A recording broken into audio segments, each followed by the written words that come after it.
Ladies and gentlemen, today we gather to reflect on one of life's simplest yet most profound truths, the cyclical nature of existence. We all encounter moments that demand closure, experiences that weigh heavily on the soul, and transitions that challenge us to evolve.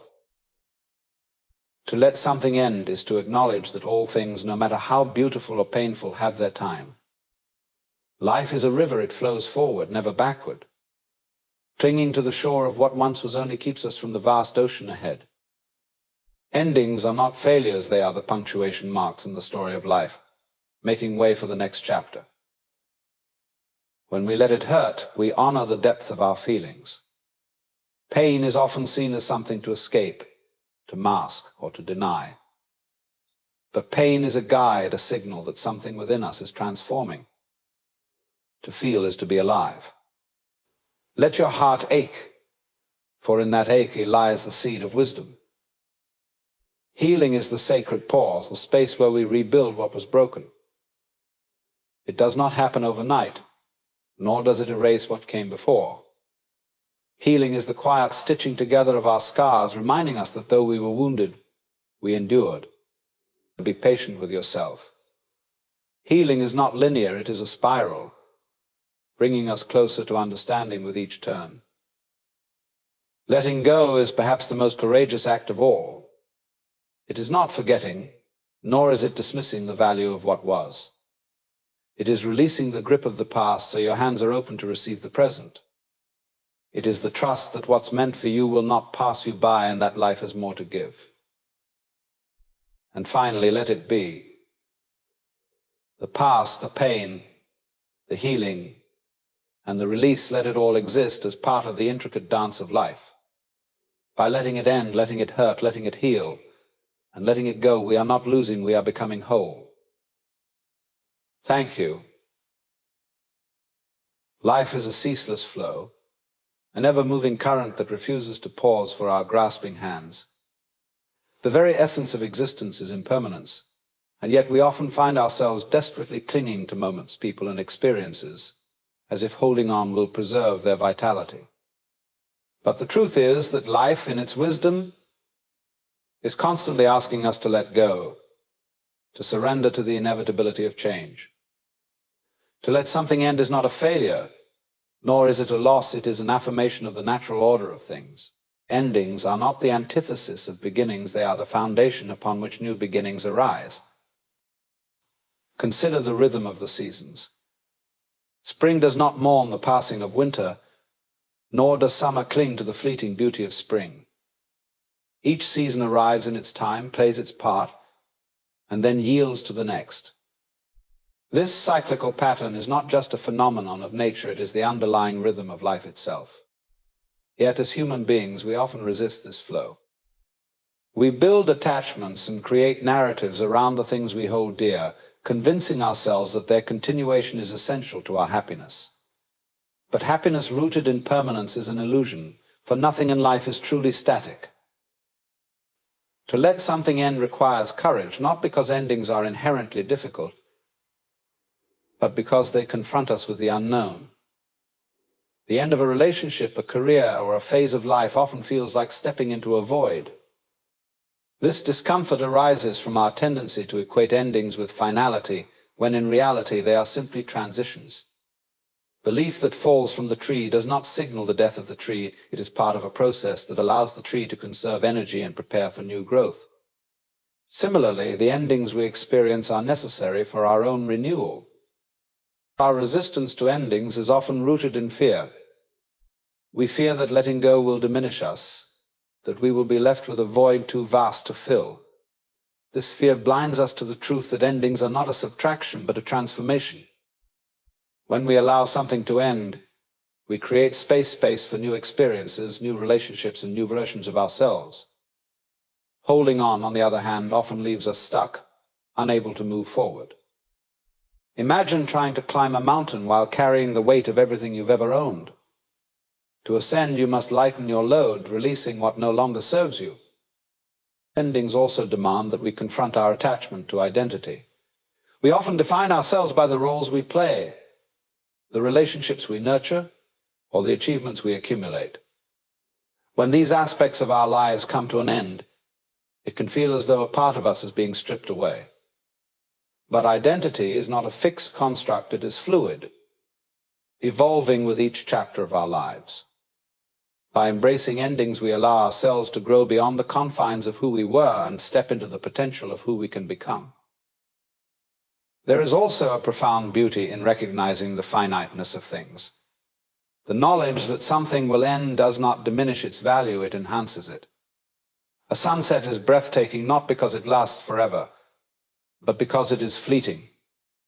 Similarly, the impermanence of our experiences imbues them with meaning. When we accept that nothing lasts forever, we learn to cherish the present moment more deeply. We stop taking for granted the things we love, knowing that their time, like ours, is limited. Endings are also acts of mercy. Just as the natural world knows when to let go, so too does life guide us toward closure when the time is right. Holding on to what has run its course often leads to stagnation and suffering. The tree that refuses to shed its leaves in autumn would soon find itself burdened and unable to thrive. In the same way, we must trust the wisdom of life's timing, even when it feels harsh or abrupt. Yet letting something end does not mean erasing its significance. It does not mean forgetting or dismissing what came before. On the contrary, endings invite us to honor the journey that brought us to this moment. They ask us to reflect on what we've learned, to carry forward the lessons while releasing the weight of the past.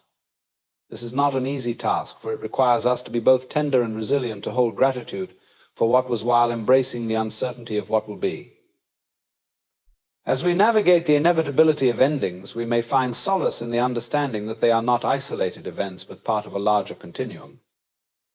The sun sets each evening, only to rise again the next day. The end of one chapter of our lives is the beginning of another, even if we cannot yet see what lies ahead. This perspective does not eliminate the sadness or discomfort that often accompanies endings, but it reminds us that they are not the end of the story. They are merely the closing of one door, allowing another to open. Life, in its infinite complexity, does not operate on a straight line, but in cycles, spirals, and rhythms. To let something end is to align ourselves with this natural flow, to recognize that endings are not interruptions, but essential components of life's design. The river does not pause for the stone in its path, it flows around it, adapting, changing, and continuing its journey. We, too, are called to flow not by force or resistance, but by surrendering to the gentle, inevitable current of change. Pain is an inevitable part of life, yet it is often met with resistance, denial, or an urgent need to escape. We have been conditioned to see pain as a failure, as something to avoid at all costs. But pain, in its raw and unfiltered form, is neither good nor bad, it simply is. It exists as a reflection of our depth, a signal that we are fully alive. To allow oneself to feel pain, to let it in without resistance, is an act of profound courage and self-compassion. Pain, after all, is not our enemy. It is a teacher, one that often speaks in whispers, but sometimes shouts when we are unwilling to listen. When we experience pain, our first instinct is often to numb it. We reach for distractions, substances, or endless busyness to drown out its voice. But pain, much like a persistent messenger, does not simply disappear because we ignore it. Instead, it waits, often growing louder and more insistent until we acknowledge its presence. Numbing pain may offer temporary relief, but it comes at a cost. By silencing pain, we also silence the lessons it has to teach us, the insights it offers about our needs, our boundaries, and our vulnerabilities. Pain is not something that happens to us, it is something that happens through us. It moves like a current, asking to be felt, acknowledged, and processed. When we resist pain, we create tension within ourselves, a kind of emotional and physical clenching that only intensifies our suffering. Resistance is a refusal to accept what is, and in that refusal we add layers of unnecessary anguish to the initial wound. The act of letting pain move through us, however, allows for a different kind of experience. It is not about wallowing or succumbing, it is about surrendering to what is real in the present moment. There is a profound difference between pain and suffering. Pain is the raw, unfiltered sensation that arises in response to loss, disappointment, or change. Suffering, on the other hand, is the story we tell ourselves about that pain, the narrative of blame, regret, or hopelessness that we wrap around the sensation. While pain is inevitable, suffering is optional. By sitting with pain as it is, without attaching to the stories that amplify it, we can begin to understand its true nature. Pain, stripped of the layers we add to it, becomes something more manageable, even transformative. Pain often arises as a signal that something within us needs attention. It is a call to slow down, to look inward, and to ask ourselves difficult questions. What is this pain trying to tell me? What am I holding on to that no longer serves me?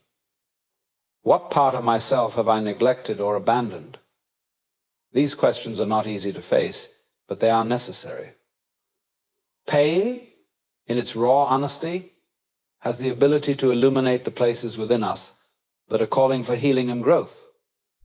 It asks us to confront what we might otherwise avoid, and in doing so, it paves the way for greater understanding and self-awareness. When we allow ourselves to fully feel pain, we begin to recognize its impermanence. Pain, like all emotions, is not a permanent state. It is a wave that rises, peaks, and eventually subsides. The intensity of pain may feel overwhelming in the moment, but it is not eternal. By giving ourselves permission to sit with our pain, to let it wash over us without judgment or resistance, we create space for it to pass. This act of presence, of being with our pain rather than running from it, is a profound act of self-compassion. Pain also has the power to connect us to others. It is a universal experience, one that transcends cultural, social, and personal differences. When we are honest about our own pain, we create the possibility for empathy and connection. We begin to see that we are not alone in our struggles, that others have walked similar paths and emerged on the other side. This shared humanity can be a source of comfort and strength, reminding us that pain, while deeply personal, is also a thread that weaves us into the collective fabric of existence. In our darkest moments of pain, there is often a hidden gift, a seed of wisdom that can only be uncovered through the act of feeling. Pain has a way of stripping away the superficial, forcing us to confront what truly matters. It challenges us to reevaluate our priorities, our relationships, and our sense of self. While we may not immediately recognize the value of pain, with time and reflection, its lessons become clearer. Pain has the potential to shape us, to deepen our capacity for empathy, resilience, and love. Pain is also a mirror, reflecting back to us the parts of ourselves that we might otherwise ignore. It reveals our fears, our attachments, and our unmet needs. This mirror is not always easy to face, but it is an essential part of growth. By looking directly into the mirror of our pain, we gain a clearer understanding of who we are and what we need to heal. This self-awareness is the first step toward transformation, a journey that begins with the willingness to feel. To feel pain is to honor the full spectrum of human experience. It is a reminder that we are alive, that we are capable of love, loss, and growth. Pain is not a detour on the path of life, it is part of the path itself. By embracing our pain, by letting it hurt without resistance, we begin to discover its deeper purpose. Pain is not the end of the story, it is a chapter, one that holds within it the potential for profound transformation. Healing is a process both mysterious and essential, a journey that unfolds at its own pace and in its own time. It cannot be rushed, forced, or bypassed, no matter how much we might wish otherwise. To heal is to step into the tender space where wounds reside, not to erase them, but to transform them. Healing is not about returning to who we were before, it is about integrating the experiences that have shaped us into a deeper, more nuanced sense of self. This is a slow, intricate process that demands patience, compassion, and a willingness to face discomfort. The act of healing begins with acknowledgement. To heal, we must first admit to ourselves that we are wounded. This is not a sign of weakness, but of profound strength, for it takes courage to confront pain rather than bury it. Many of us, in our haste to move on from painful experiences, deny the existence of our wounds. We tell ourselves that time alone will make everything better, but time without intentionality is not a healer. It is only when we allow ourselves to sit with our pain, to name it and hold it with tenderness, that the process of healing can truly begin. Healing is not linear. It does not follow a straight path from pain to recovery, but rather meanders through peaks and valleys, setbacks and breakthroughs. Some days it feels as though the weight of the world has lifted, and we are finally free. Other days, the same pain returns, as sharp and raw as ever. This ebb and flow can be disheartening, leading us to question whether we are making progress at all. Yet, this is the nature of healing, a spiral that brings us closer to understanding with each turn, even if it feels like we are moving in circles. Each revisit to our pain is an opportunity to see it from a new perspective, to deepen our insight and compassion. Central to healing is the act of self-compassion. Too often we approach our wounds with judgment, blaming ourselves for not recovering quickly enough or for being hurt in the first place. But judgment only deepens the wound. To heal, we must learn to treat ourselves with the same kindness we would offer to a dear friend. This means allowing ourselves to feel whatever we feel: anger, sadness, fear, or confusion, without trying to suppress or control those emotions. It means recognizing that healing is not about perfection, but about progress, however small. Healing also requires us to confront the stories we tell ourselves about our pain. Often these stories are filled with blame, shame, or regret, trapping us in cycles of suffering. We replay moments from the past, wishing we had acted differently, or that others had treated us differently. While these stories may feel true, they are not the entirety of the truth. Healing invites us to rewrite these narratives, to shift our focus from what was lost to what can be gained. This does not mean denying the reality of our pain, but rather reframing it in a way that empowers us to move forward. There is a physical dimension to healing that cannot be overlooked. Our bodies carry the imprints of our experiences, storing trauma and stress in ways that manifest as tension, fatigue, or illness. To heal, we must attend to our bodies as well as our minds. This might involve practices like yoga, meditation, or mindful breathing, which help to release stored tension and bring us back into balance. It might also mean seeking professional support, such as therapy or counseling, to address deeper wounds. Healing is a holistic process that engages the body, mind, and spirit in harmony. Connection plays a vital role in healing. While the journey is deeply personal, it does not have to be solitary. Sharing our pain with trusted others, whether friends, family, or a support group, can be profoundly healing. In these connections, we find validation, understanding, and the reminder that we are not alone. The simple act of being seen and heard in our vulnerability can help to mend the fractures within us.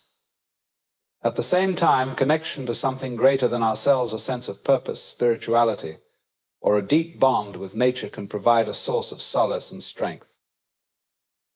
Healing is often described as a journey, but it is also a form of creation. When we heal, we are not merely patching up what was broken, we are creating something new. Our wounds become part of the tapestry of our lives, woven into a design that is richer and more complex because of them. This process of creation requires us to be active participants in our healing, to take steps, however small, toward wholeness. It might be as simple as taking a walk in the sunlight, journaling our thoughts, or allowing ourselves a moment of stillness. Each act of care, no matter how small, is a thread in the fabric of our healing.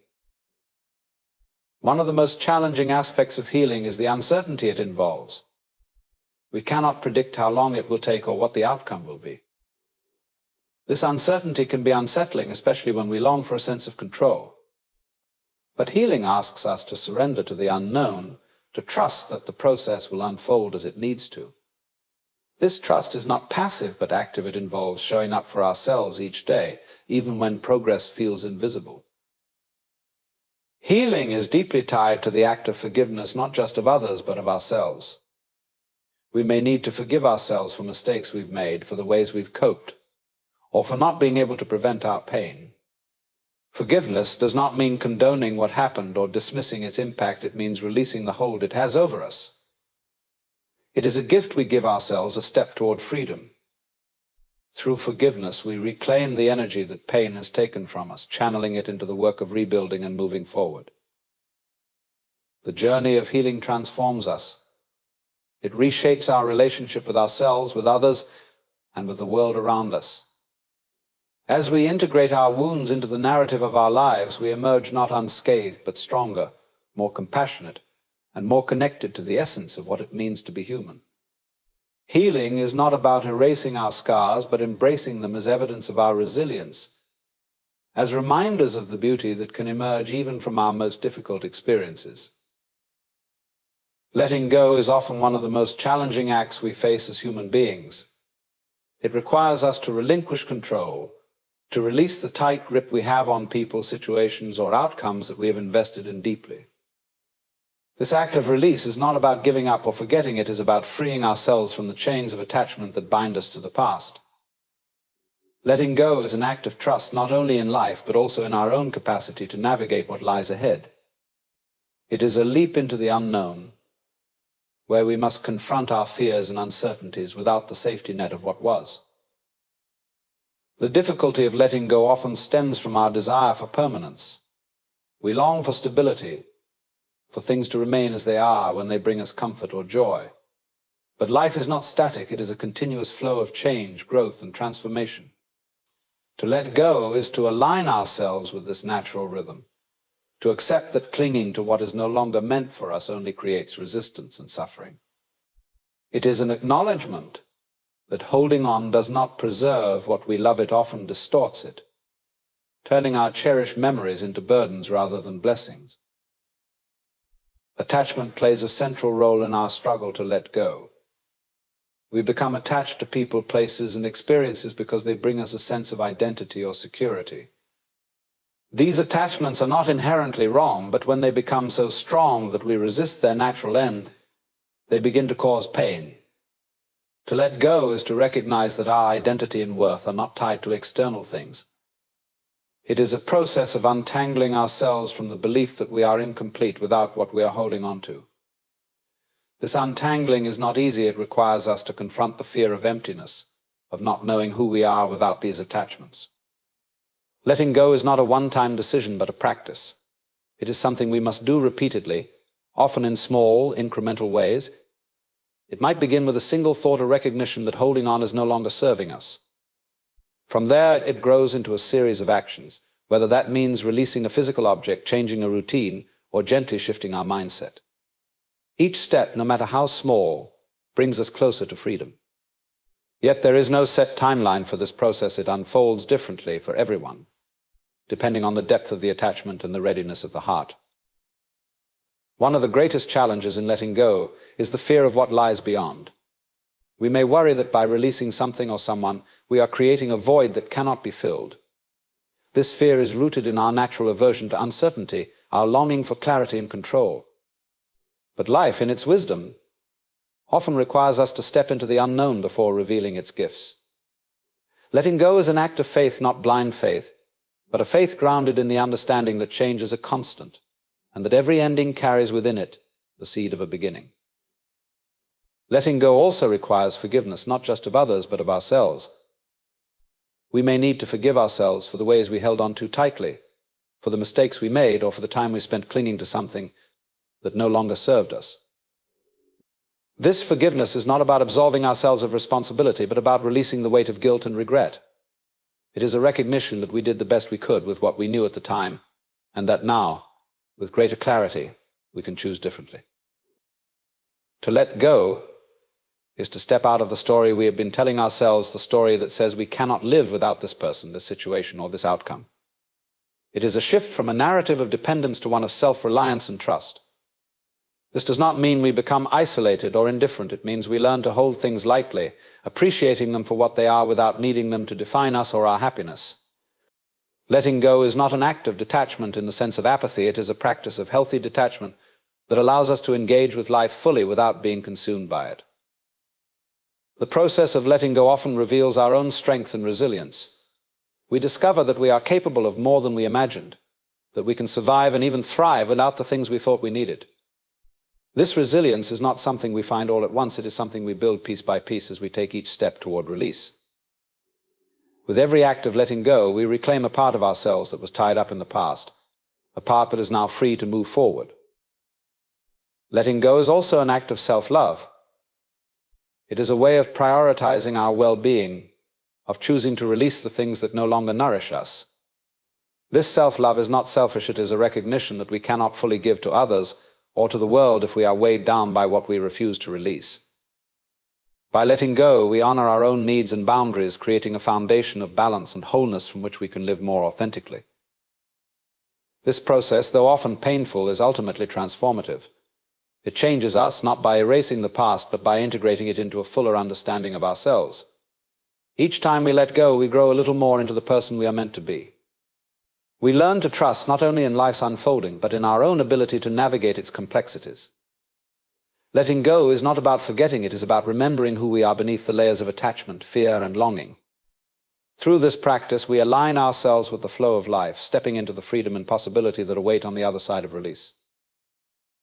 Moving forward is the culmination of accepting, feeling, healing, and releasing. It is the embodiment of transformation. To move forward is not merely to advance physically or chronologically. It is to shift emotionally, mentally, and spiritually toward a new way of being. It requires stepping into a space of uncertainty and possibility, often with remnants of the past still lingering in our hearts.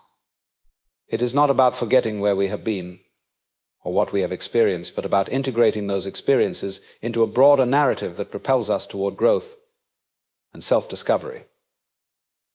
The journey of moving forward begins with a conscious decision. This decision is not always grand or dramatic. Sometimes it is as subtle as waking up one morning and choosing to take a small step in a new direction. The choice to move forward does not invalidate the pain, struggles, or lessons of the past. Instead, it honors them as a foundation upon which we can build. To move forward is to accept that while the past shapes us, it does not define us. It is an acknowledgement that our story is still being written, and we have the power to choose how the next chapter unfolds. Fear often accompanies the act of moving forward.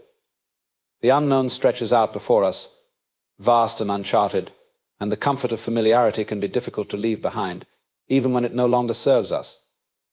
This fear is not a sign of weakness, but a natural response to stepping beyond the boundaries of what we know.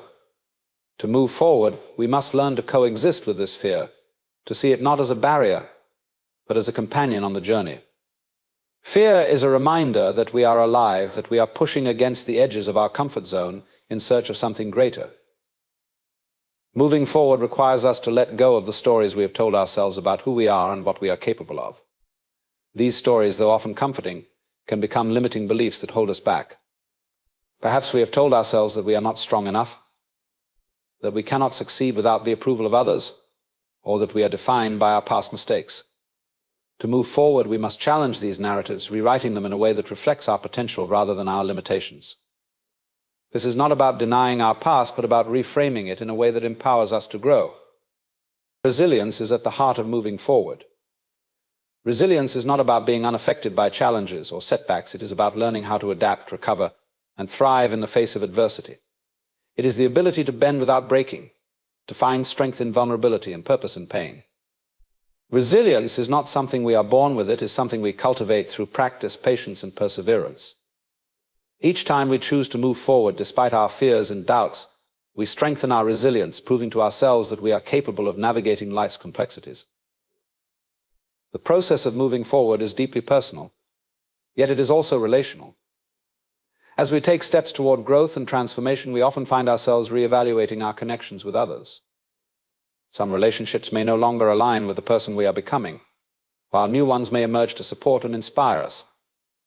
Moving forward invites us to create boundaries where necessary and to seek out relationships that nurture our journey. This is not a rejection of others, but an affirmation of our own needs and values, a way of surrounding ourselves with people who uplift and encourage us. At its core, moving forward is an act of trust. It is a trust in the process of life, in our own capacity to grow, and in the unfolding of something greater than ourselves. This trust is not always easy to cultivate, especially when the path ahead is unclear or when we have experienced setbacks in the past. Yet it is this very trust that allows us to take risks, to dream, and to act in the face of uncertainty. Trust is not about blind faith, it is about believing in our ability to adapt and respond to whatever life presents. The act of moving forward is intertwined with hope. Hope is not a naive expectation that everything will work out perfectly, but a deep-seated belief in the possibility of better days. It is the spark that ignites our actions, the light that guides us through darkness. Hope does not erase the difficulties we face, but it provides the motivation to keep going. To move forward is to hold on to hope, even when the road is long and the outcome uncertain, and to let that hope fuel our journey. Moving forward also involves a commitment to presence.